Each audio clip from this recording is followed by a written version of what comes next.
أعوذ بالله من الشيطان الرجيم بسم الله الرحمن الرحيم. Mo kí ìkàlẹ̀ gbogbo ẹ̀yin àgbàlagbà. Àfáà Wáládù Niyaz ìgbà tí wọ́n wá kí wa ń sìn bí wọ́n ṣe ń wọlé.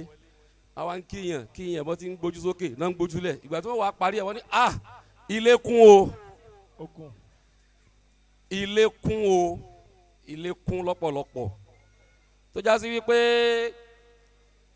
àfi kí ẹ̀yin àgbàlagbà kí ẹ fi understanding gbé lèyẹn lè fi bọ́rí nbí kíkí yẹn kí n kàn sọ wípé gbogbo ẹ̀yin àfáà wa asalaamu alaykum wa rahmatulahi wa barakatuhu. ẹ dáhùn dáadáa so ṣé kí mo dákọ́lẹ̀ ọkọ̀ kan ni ìdáhùn yìí ó fi hàn wípé tọ̀ ó tẹ́ gbogbo wa lọ́rùn. Ìjókòó yìí ń sọ ọ̀rọ̀ tó pọ̀ àmọ́ tá a bá ní kí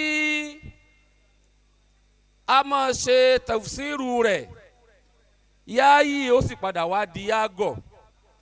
Mo kàn fẹ́ pinpoint nǹkan kan tèmi rí pẹ̀lú èyí tí ó ṣẹ̀ṣẹ̀ ṣẹlẹ̀ sí mi náà ní dáadáa ni o.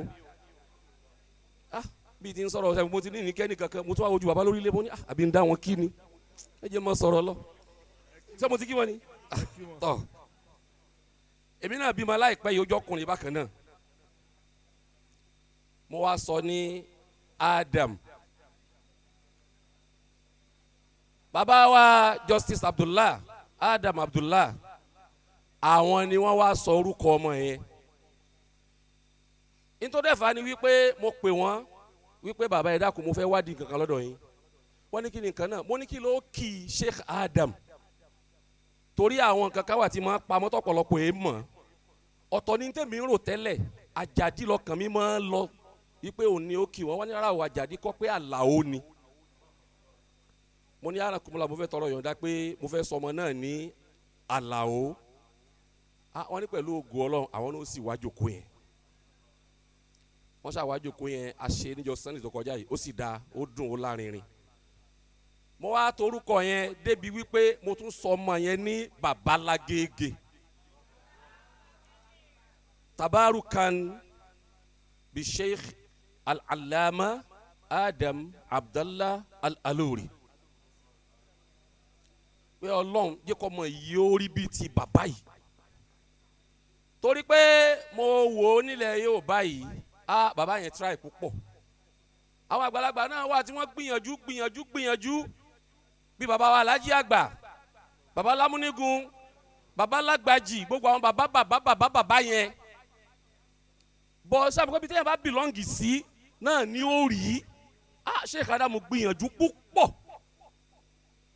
tọ́ bá ti wá déjòkó yìí tí gbogbo ẹ̀ ń lọ tí ń lọ ìgbà tí Sheikh wa Al-Mukhtar barakallahu fi kunna táwọn náà ó tún wá ṣe táwo tẹlifíṣàn ààyè táwọn náà ó lọ wípé àwọn fẹ́ kí kíní yẹn ó ti wá ó tún jáàyè babalágége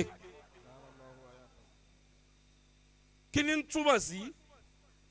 túmọ̀ sí pé ààyè yẹn authority ni ààyè yẹn ààyè tó ga ni sábà pé wọ́n sọ ọmọ yẹn ní Adam bíi tèmi àmọ́ one way or the other wọ́n ṣàfẹ́ kíkì níyẹn ó ṣe kí ni o kó gba bẹ̀ yẹn jáde níbi tẹ́nìkan ti ń sọ pé lẹ́nu tí ẹ ní o Ọlọ́run má jẹ́ kó ń bírú Ádámọ̀ kò ní bírú ẹ̀ kò sì lè bí kódà tó bá ṣàdúrà kò ní gbà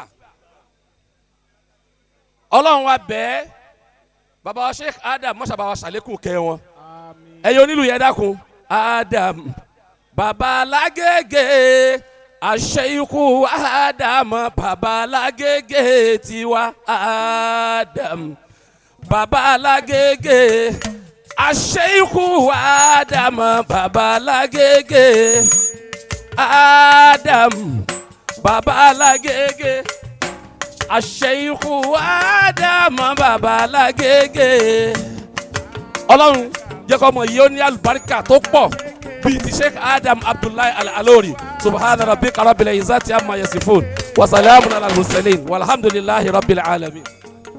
Masha Allah. Muhammad Rasulullah.